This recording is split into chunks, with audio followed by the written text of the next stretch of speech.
Hello everyone! In this video, I'm going to give you, before this video, my secret recipe to do exploratory data analysis. So basically to answer any question you can answer empirically.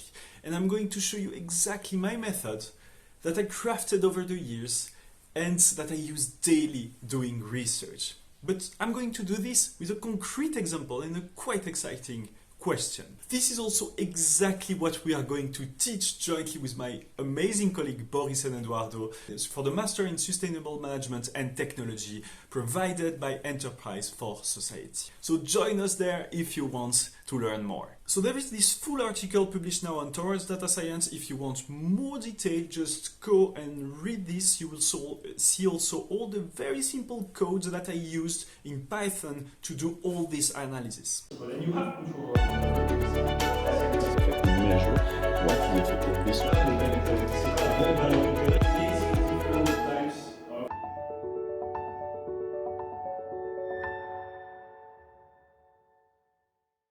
So first, my method follows 5 key steps. First, I will select the variables, so what are the things that I want to work with, then a sample, basically a group of observation, for example in this case a group of country over certain years that I want to study, that makes sense to study given the information that I have. Then I will study each variable separately, which is what we call an univariate data analysis. Basically here I will follow a very precise steps again to understand better the distribution of the data, but also how it's spread through time and through space to really know and get more intimate with those data. Then I will look how they relate to each other and finally conclude. So what is the exciting example I'm going to use here? Basically the other day a colleague of mine asked me or discussed with me this very interesting point. She told me if I thought that the current heat wave that we all experience might drive or help to enforce environmental policies because people see climate change and perceive it. And so I thought it's a perfect question to try to use my usual method to answer. So the 3 main ingredients for this analysis are the following. First, I will try to predict environmental policies with average yearly temperature and also see if rainfall is something reinforcing the potential relationship, positive relationship that we might find later. So first, let's select the sample. And here I use the quality of the government environmental indicator dataset, wonderful dataset, very rich, where you can find tons of information of key variables that are freely available. And then, so I select in this massive dataset the country name, the year, environmental policy student index for OECD countries, annual average temperature, and average rainfall. This is the Python code. You can use this, you can directly download from the website, so no need to download the data first. Really perfect example to play with. Then I just look at the availability of those data and I can see that I have just 700, 800 more or less observation for OECD, the OECD variable, so Environmental Policy Students Index. And of course that makes sense because this is only available for OECD countries and not for, while for temperature and rain it's available for every countries. So I will restrict my sample to have this information because I'm interested in the country who have this information. And if I do so, I can then just look at the relationship, the number of countries per year, and I see here the number of countries per year, and basically I see that I can have more or less a full sample, what we call a balanced sample, if I select here 93 to 2012, it's more or less the same number of countries. Here there is a drop since 2013, so we just go for 1993 to 2012. And then I really like to see visually my data, my sample. So here I just plot the data availability, the number of years I have per country on a map. And I can see here the OECD countries that represent a nice world coverage. You have countries represented in each continent and that they are all very bright. So with top color yellow, meaning that they all have 20 years. For each country, I have 20 years of information, except for Brazil, where I have a fewer years. Then comes the univariate analysis. Here, it serves mainly three main purposes to do this analysis. First, it helps me to prepare the data, because by studying the data, the shape, the distribution, I can see if I have to transform the data, if I have to deal with outliers, if I have to dichotomize, create categories, and things like that.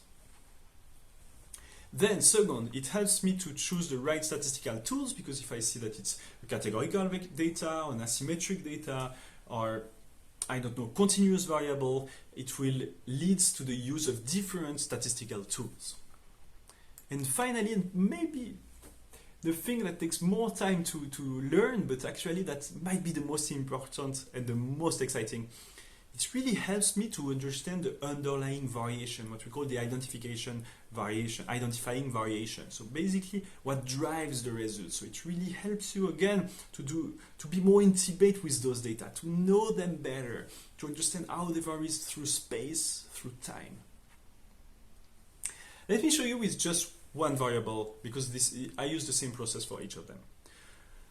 So here for environmental policy stringency index, I will do three main things. First, I will look at the distribution of this variable. So just summary statistics.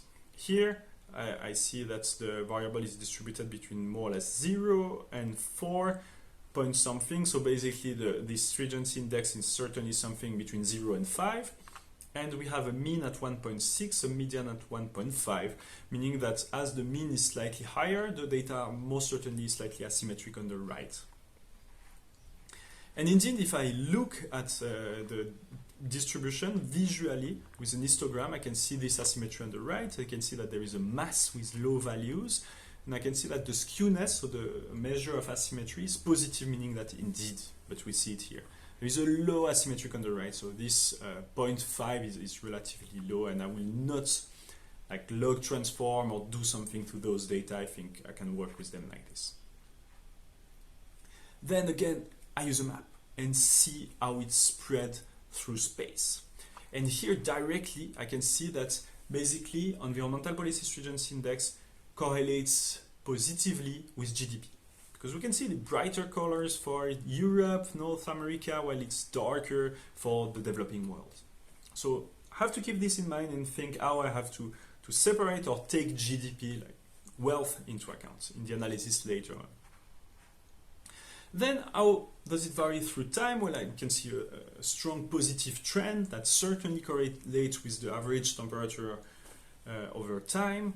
And there is an interesting drop in 2007. That's typically something I would like to study more later to understand if it's one country driving this, a group of countries, and it might be interesting to use this in some different setup, like event study or things like that. Then I just go directly to the Bivariate analysis. Again, you can read the full article online on Towards Data Science if you are interested. So now I will put this together, and now that I understand better if each of those ingredients separately. So the first thing I would like to do here, I have basically a continuous variable, stringency index that I want to predict. With temperature, it's also a continuous variable. So the first thing that I would like to see here will be a scatter plot, because it's the closest to the data. I can really see each of those dots and see what happens with each observation. And here it's very useful, because what I can see is this weird scatter plot. The first thing that really struck me when I saw that was there is clearly some cluster. There are some cluster of observations, so certainly group of observations. And here, what I directly thought, it's certainly group of countries, right? Maybe Russia and Canada has very low temperature. That's what I looked afterwards, so for those. And they will never have an average temperature of 15 or 20. So I don't really want to study the relationship between countries. Rather, what I'm interested in is the variation of temperature within country, when within a country there is a heat shock, how this impacts the decision to enforce environmental policies. I don't want to just compare Russia with, I don't know, Brazil. It's really within country that I'm interested. So just to be sure that this observation is correct, first I did something very simple. I just colored the dots by countries. I can see indeed those clusters. And then basically to look at the variation within country, I use the deviation from the mean. So basically I will compute a new variable where basically the values are, when the values are positive, it means that it's a year that's warmer than the average for this country. And when it's negative, that's colder than the average for this country. And that's what I'm interested in. So the scatter plot here is not very clear. But we can see that the countries are all over the place with the coloring we used before. And that's what we wanted.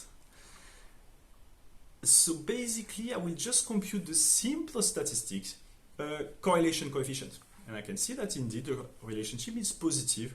And there is something happening here. It's 0.12, more or less. Now, the next thing that I would like to see is if there is some heterogeneity. So basically, if rain reinforced this relationship, that was my hypothesis. So the first thing I would like to do is use the same graph, but just color the dots with the intensity of rainfall. And here the relationship is not that clear. But I see something very interesting. I see that basically something is happening with the country with, or the observation with really a lot of rain. It seems that those are countries with low environmental policy stringency index and low variation of temperature. And because I know my data from before, I know that actually this group of dots represents Indonesia. Let me show you. Because when I look at the map for rainfall, we can see that Indonesia is almost an outlier. It has really way more rain than the rest of the countries. So okay, the relationship is not clear, maybe Indonesia is here, makes sense, nothing surprising. So here I will just do something very simple again.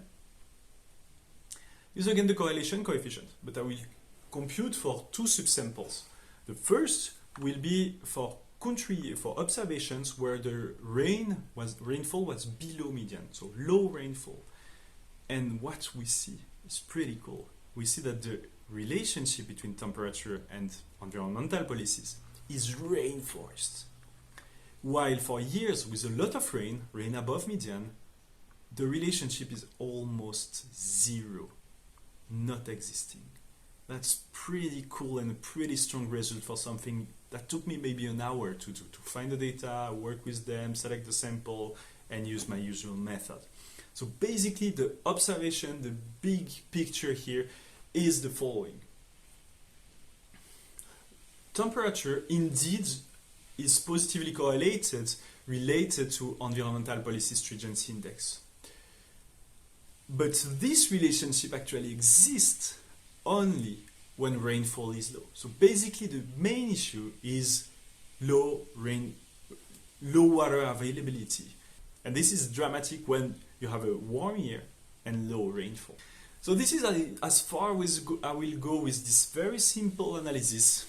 But again, you can extend each of those parts, and then I will go deeper in each of those parts and analyze them more precisely, and eventually go with a multivariate analysis to be able to really capture maybe a causal effect and control for many confounders that still exist here. So I hope this has been useful. So as usual, feel free to comment below, ask me any questions, and if you want more, just read the full article on Towards Data Science. That being said, thanks for being here with me. Cheers and see you soon.